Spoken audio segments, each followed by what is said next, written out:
Okay. I figured out what the issue is. Let's see if I can restart this and it'll still work.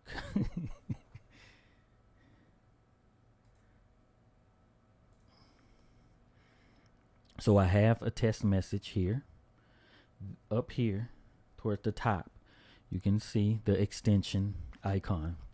If I click it and hit load, I threw in some alerts so I can be sure of the steps.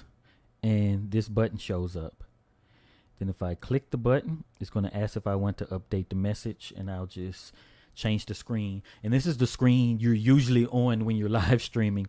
So once I hit OK, this message should show on the screen. And it does.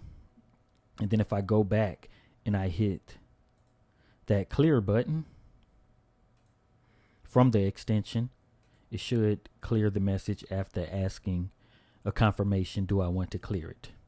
And it's gone.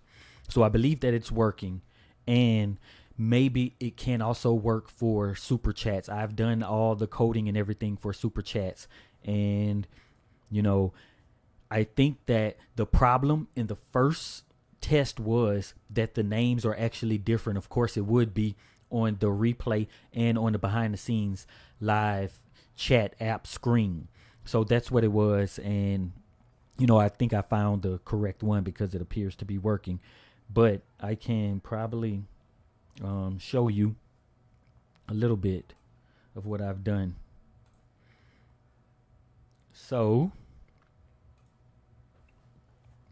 basically, my pop-up calls this function here because it has to work within the tab. So I'm using chrome.tabs. And then in there I have some jQuery stuff, and it looks for this iframe, and then it searches for this specific divs here, and it puts my image in here, and there you have it.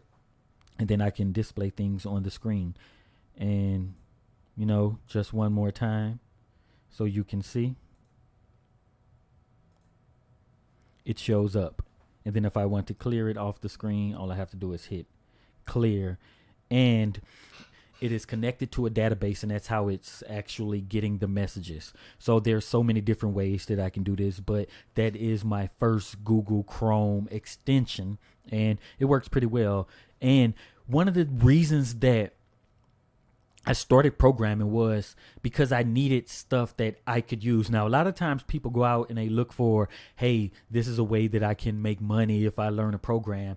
But one of the best ways to actually learn is to think of something that you need and you could use, and you build it. And I've thought about different Chrome extensions for a while, and this is just the first time that I found a need, and I took all the skills that I had, the whole live streaming thing, programming, I do my images and all of that, and then I was able to come up with this idea to basically show this on live streams.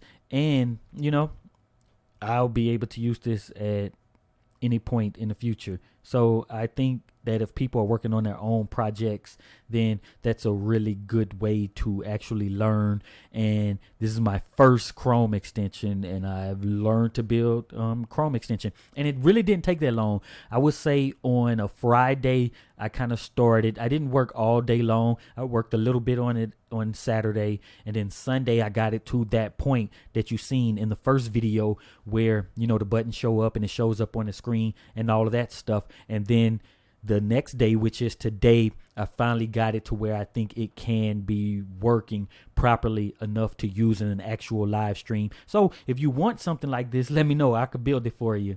All right. Thanks, everybody, for watching this, and just let me know your thoughts on this. And if you have other ways, because I know there are probably different programs out there that people do use to show the full stream of their live streams, but I haven't really seen anybody just highlighting them specifically on the back end, because at times people want to read specific comments and not everyone catches it, and you can keep the comment on the screen.